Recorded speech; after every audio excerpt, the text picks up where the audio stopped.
Bonjour à tous les amis, c'est Foxy, j'espère que vous allez tous super bien, moi franchement ça va super. Aujourd'hui on se retrouve pour une nouvelle vidéo sur Rise of Kingdoms. Dans cette vidéo on va parler du KVK Heroic Anthem, de votre premier KVK SOC. Lorsque vous êtes un nouveau joueur en KVK 1, 2 et 3, vous passerez par ce premier KVK SOC en hymne héroïque. Et dans cette vidéo, on va voir un petit peu quelles sont les différences entre la saison de conquête et les KVK habituels afin que vous soyez prêts à entrer dans ce type de KVK qui va être, à partir de la saison 4, l'une de vos habitudes avec des histoires différentes de KVK mais qui auront toujours à peu près les mêmes mécaniques. Ça dépend, des fois il y en a des nouvelles, des fois c'est les mêmes, des fois il y a que la carte qui change, mais si vous venez d'une saison 1, 2 ou 3, vous allez avoir une très grosse différence avec l'hymne héroïque. Donc en hymne héroïque déjà, pour ce KVK là bien précis, en le KVK 4 qui est obligatoirement justement une hymne héroïque, faut bien dissocier la saison de conquête à l'hymne héroïque, parce que l'hymne héroïque est une histoire de saison de conquête, mais la saison de conquête ça désigne tous les KVK à partir du KVK 4, mais dans les KVK saison de conquête on a des histoires, et c'est eux à proprement parler les KVK, c'est pas la saison de conquête. Et donc l'hymne héroïque fait partie d'une de ces histoires, et c'est une des histoires les plus simples pour commencer en fait la SOC, c'est d'ailleurs pour ça qu'ils ont choisi les développeurs de mettre de manière forcée cette histoire-là au début, pour que vous puissiez un petit peu apprendre les mécaniques de SOC dans un environnement qui soit pas trop complexe, pas trop axé fight, plus axé développement au début. Et donc dans ce KVK-là, on a quelque chose déjà de bien précis, c'est-à-dire que lorsque vous allez avoir terminé votre pré-KVK, comme d'habitude, ça ne change pas, vous allez pouvoir entrer dans le KVK, entrer dans cette nouvelle carte. Cette carte, elle est constituée de 4 camps. Et ça, il va falloir vous le mettre dans la tête, mais en KVK, à partir de KVK 4, en saison de conquête, vous n'êtes plus dans des royaumes, vous êtes dans des camps. Et des camps, il y en a plein, il y en a même des fois 8 dans un KVK. Dans le KVK hymne héroïque, il n'y en a que 4, comme on les voit ici, le camp feu, le camp terre, le camp eau et le camp vent. Et chacun de ces camps peut contenir des royaumes, soit 1, soit 2, soit 8, ça dépend du matchmaking. Mais en gros, vous allez être unifié avec d'autres royaumes. C'est un petit peu une forme d'unification. Pas totale, mais vous pouvez changer d'alliance pour aller dans une alliance d'un autre royaume. Vous pouvez renforcer les drapeaux des alliances qui sont pas votre alliance à vous. Vous pouvez vous téléporter sur leur territoire, etc.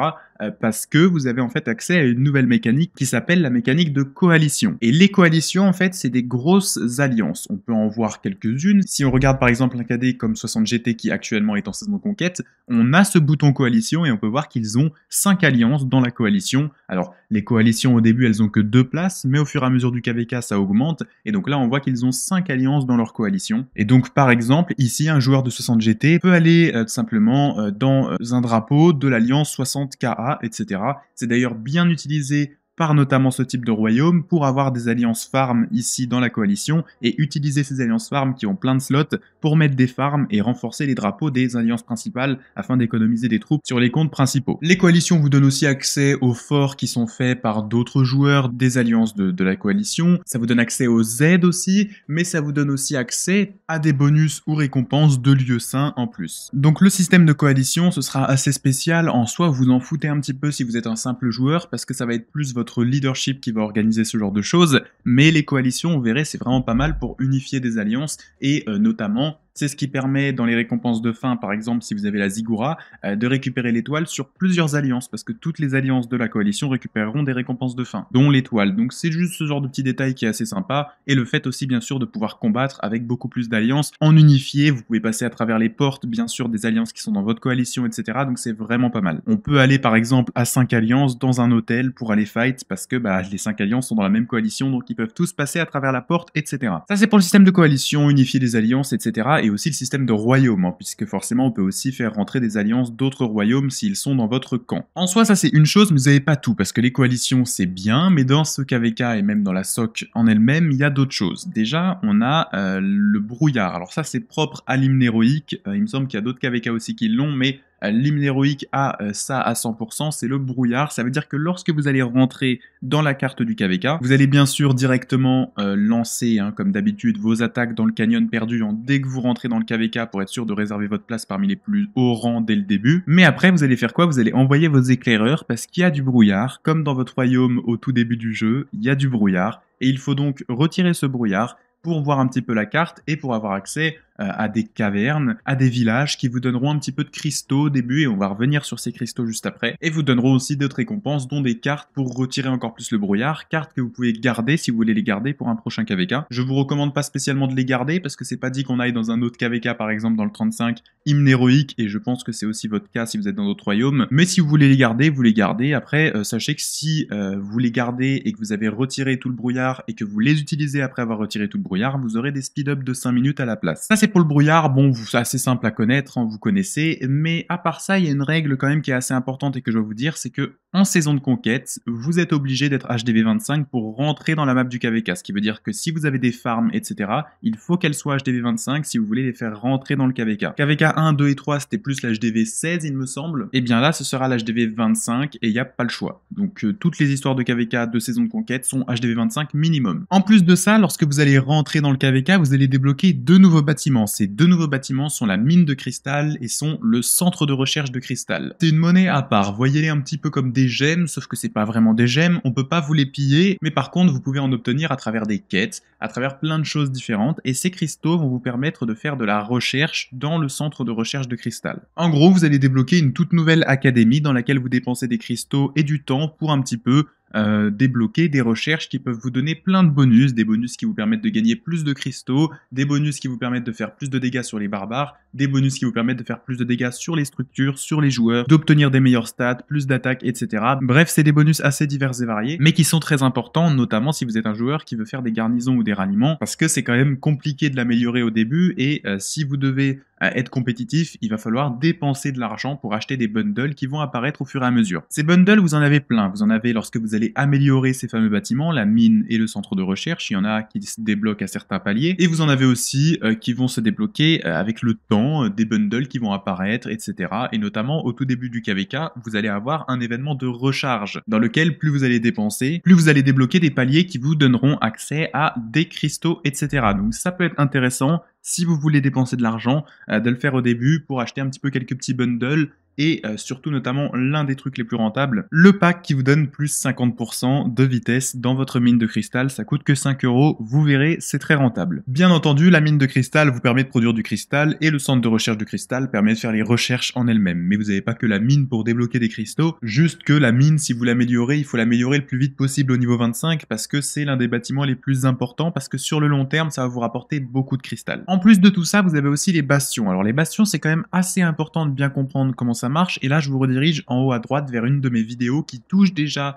le sujet des bastions et qui l'explique en détail. N'hésitez pas à aller regarder cette vidéo, elle est toujours à jour, elle marche toujours et elle est très importante. Le système de faveur, les compétences de soutien propres à l'hymne héroïque, vous devez comprendre ce système pour être sûr de ne pas vous faire battre sur l'open field, etc. dès le début parce que vous aurez fait des mauvais investissements. Donc allez regarder cette vidéo, et notamment les bastions sont une source de cristaux assez conséquente, ça dépend de ce que vous faites, mais c'est quand même assez intéressant. Gardez bien en tête que tout ce qui touche aux cristaux est retiré à la fin du KVK et échanger contre des pièces de saison, mais pour un trade qui est pas très bon. Et donc au niveau de ce que vous aurez comme icône dans ce KVK, on va regarder ça tout de suite. Vous voyez qu'en haut on a la corne, c'est le menu du KVK hymne héroïque, et si je vais dedans, vous voyez qu'on a plein d'informations. Déjà ici on voit que le KVK dans lequel je suis se termine bientôt, mais on n'a pas que ça. On a plein de petits détails en bas et plein de petits menus, tous aussi sympas les uns que les autres. Donc en haut à droite vous avez le premier bouton ici, il touche tout simplement au hall des héros. Alors sachez que maintenant, KVK 4 et plus, vous n'aurez plus cette option de payer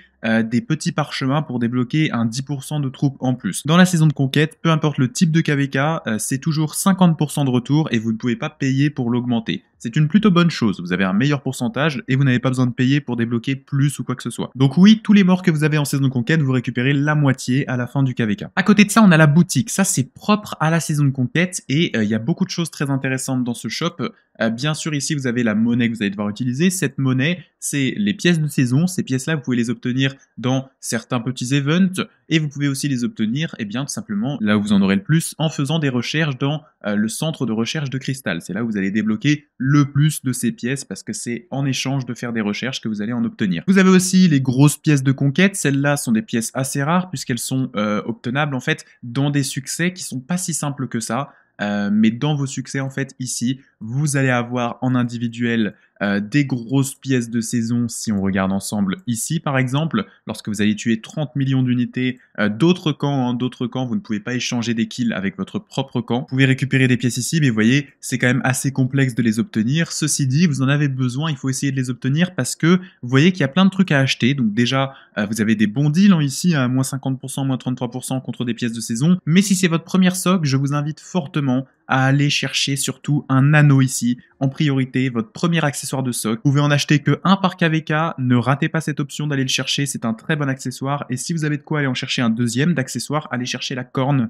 parce que la corne aussi est un des meilleurs accessoires possibles. Donc ces deux accessoires-là seraient la priorité à aller acheter. Maintenant, le reste, vous faites comme vous voulez, et avec les pièces qui vous restent ici, les pièces de conquête, les grosses pièces, soit vous avez assez pour aller acheter une des pièces ici de KVK, qui vont devenir de plus en plus intéressantes, soit vous allez tout simplement garder, parce que vous n'en avez pas assez, ici, gardez-en bien une, ça franchement j'insiste, parce que si vous gagnez le KVK mais que vous avez utilisé vos deux seules pièces dans, ici, un équipement, vous serez très déçu, parce que ça, vous pouvez l'acheter peu importe si vous avez gagné ou perdu le KVK, donc autant l'acheter seulement quand vous en avez vraiment besoin. Alors qu'ici à droite, dans la boutique d'inscription, eh bien, ce que vous voyez ici, là, Autarch Limited, c'est réservé à un certain nombre de joueurs à la fin qui ont gagné déjà dans un premier temps le KVK. Donc c'est mieux de ne pas avoir dépensé toutes ces pièces parce que si jamais vous avez la possibilité d'acheter une de ces inscriptions ici mais que vous n'avez pas la monnaie pour, bah vous serez bien dégoûté parce que ces inscriptions-là sont assez rares, notamment Hunter qui est l'une des inscriptions les plus puissantes du jeu.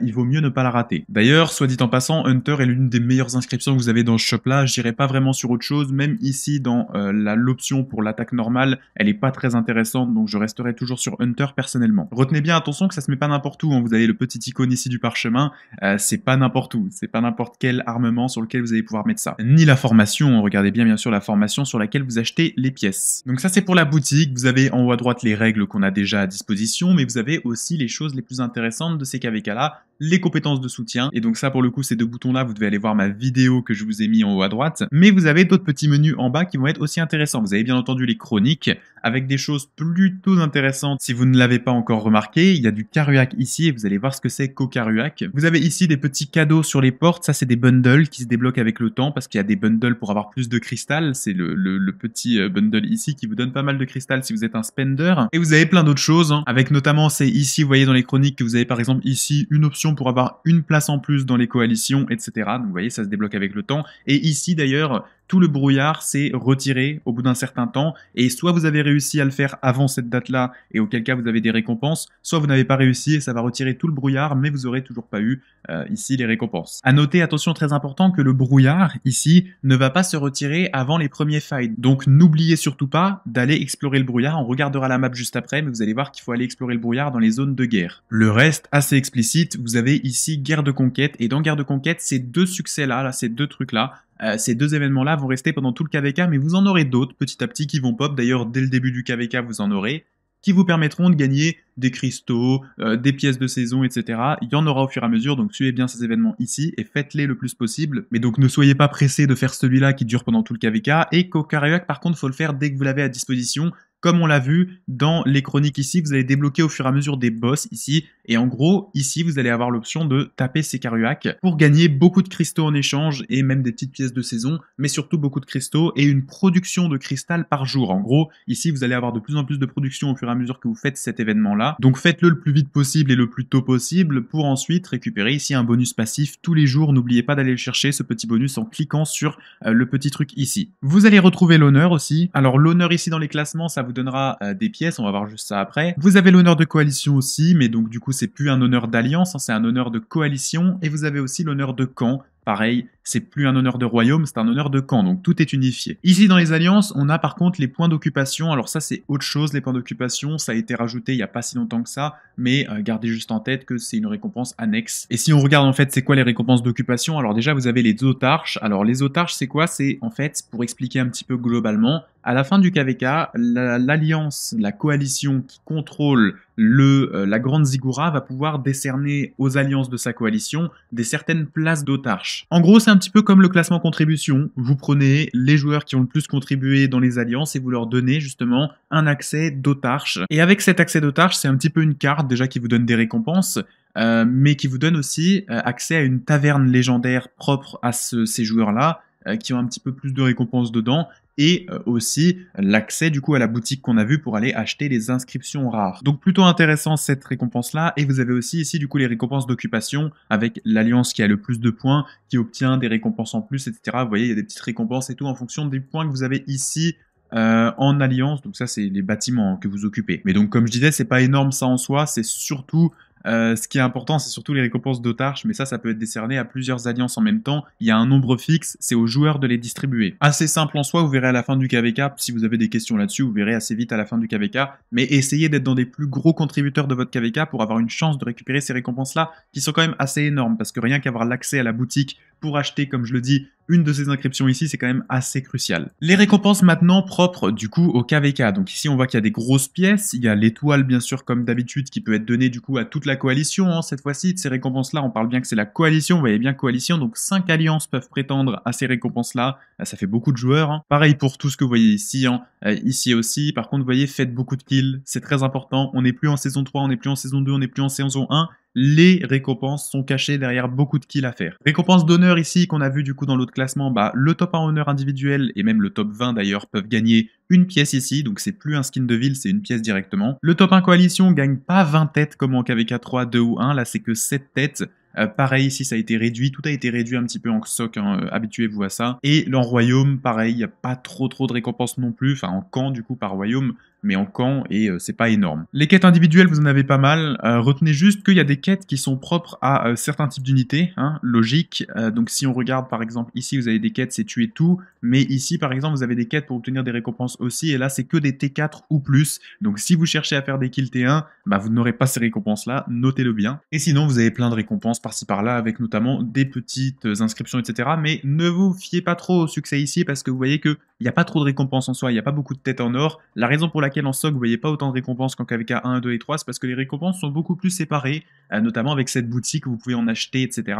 Donc c'est pour ça que vous avez l'impression qu'il y a moins de récompenses. En soi, elles sont juste plus étalées. Donc ça c'est pour tout ce qui est récompense, etc. Mais vous avez aussi ici, vous voyez la dernière petite option, migration. Alors ça, ne le faites pas. Mais en gros, lorsque vous terminez votre KVK, maintenant, c'est une nouvelle fonctionnalité qui est en SOC, vous pouvez en fait migrer dans un des royaumes qui était dans votre KVK.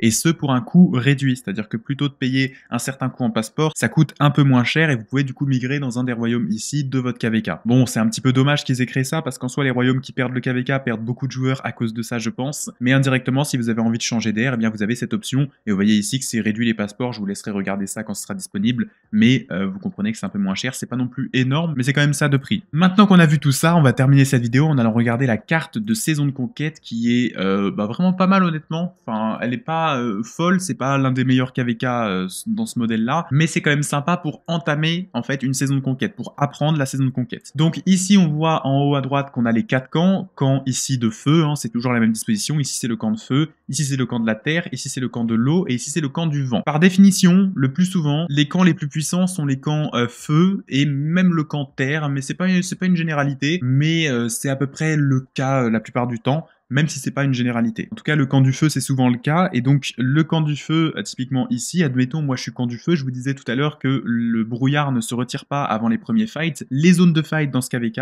s'ouvrent progressivement de cette manière. Il y a les zones du milieu, ici, ici, ici, et celles en bas milieu ici, elles ouvrent en premier, c'est les premières zones qui ouvrent du KVK, après avoir bien sûr été dans la zone du début. Hein. C'est là où vous avez des fights parce que, admettons, si vous êtes ici, mais que vous êtes ennemi avec le camp en bas et le camp en haut à droite, eh bien vous pouvez vous fight dans cette zone ou dans cette zone. Alors soit votre camp est capable de taper les deux camps en face en même temps, auquel cas vous faites ça, soit votre camp il n'est pas assez puissant et donc vous allez vous focus dans une seule zone pour la bloquer, etc., sans forcément aller dans l'autre zone. Ça dépend de comment vous le faites, mais si c'est le cas, c'est comme ça que vous allez jouer, et surtout du coup, forcément, retirer en priorité le brouillard de ces zones-là. Moi par exemple, si je suis dans le camp du feu, je vais d'abord retirer le brouillard de ces zones-là, puis ensuite retirer le brouillard de ces zones-là, après avoir bien sûr retiré le brouillard de ma propre zone. Mais si vous êtes assez actif, vous pouvez retirer tout le brouillard de la map assez vite en quelques jours. Ensuite, vous allez débloquer du coup les zones des cercles, et dans les zones des cercles, vous voyez qu'on a des portes ici, là, des portes sur les angles des zones. Donc en fait, les zones de cercle ouvriront avant la Terre du Roi. Donc avant la Terre du Roi, ici, il y aura déjà des fights dans les portes ici. C'est pour ça d'ailleurs qu'on voit ici qu'il y avait 3 forteresses qui étaient placées là. Il y en avait sûrement 3 aussi ici. C'était des forteresses pour défendre, du coup, de chaque côté. Mais du coup, il y aura aussi pas mal de fights à ces portes-là pendant quelques jours. Et en général, aucun des camps n'arrive à passer les portes. sauf si c'est pas équilibré, dans ce cas-là, s'il y a une brèche et que ça rentre, là c'est terrible, mais en général, le combat se termine dans la Terre du Roi, parce que les gens tiennent en utilisant des forteresses comme ça aux portes. En Terre du Roi, c'est le bordel, vous avez 2 portes pour chaque camp, donc typiquement, nous dans le 35, si on est en 1v3, bah, on aura 2 portes face à 6 portes, donc compliqué, mais on verra comment ça se fait pour nous. Mais surtout, avant tout ça, vous avez des petits fights dans les hôtels, comme en KVK 1, comme en KVK 3, c'est des hôtels fermés, et donc vous pouvez rentrer cette fois-ci avec toute une coalition, donc presque 5 alliances, pratiquement pour rentrer dans la zone, c'est suffisant, tout le monde peut récupérer l'hôtel, mais voilà, vous avez quand même du fight aussi dans les hôtels pour ce genre de scénario. Et vous en avez 2 pour chaque camp, c'est-à-dire que soit vous rentrez dans un seul, soit vous avez la capacité d'aller dans 2 camps, c'est vous qui voyez, mais la map est faite pour ça. Après tout ça, hein, c'est à peu près tout pour la map.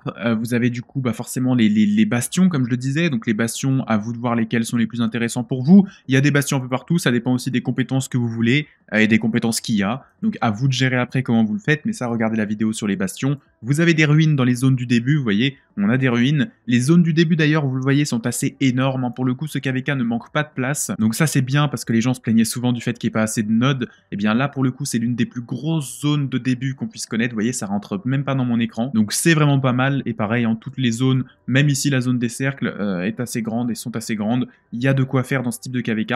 Par contre, je le dis haut et fort, si vous êtes dans les zones ici du milieu et qu'il y a des adversaires en face que tout simplement vous avez battu mais vous avez juste lock, n'allez pas récolter, vous allez vous faire taper vos farmers dans ces zones là. Mais c'est à peu près tout pour ce KVK, j'espère que ça vous aura plu. Je vais faire d'autres vidéos sur le KVK bien sûr, hymne héroïque, avec notamment une mise à jour de mon guide sur la technologie de cristal et d'autres choses comme ça, donc n'hésitez pas à suivre. Là c'était plus une introduction à ce KVK et expliquer un petit peu qu'est-ce que c'est que tous les boutons qu'on a, etc. N'oubliez pas dans le KVK de faire du chain, etc.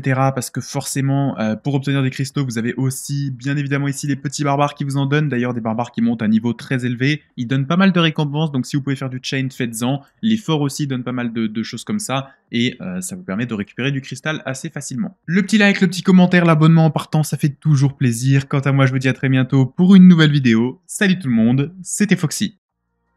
Si la vidéo t'a plu, n'hésite pas à t'abonner à la chaîne et à activer la cloche des notifications, ça m'aide énormément et je t'en remercie. Tu peux aussi aller jeter un coup d'œil à ma chaîne secondaire Foxy Battles sur laquelle je poste régulièrement des replays d'Arc d'Osiris et de KVK.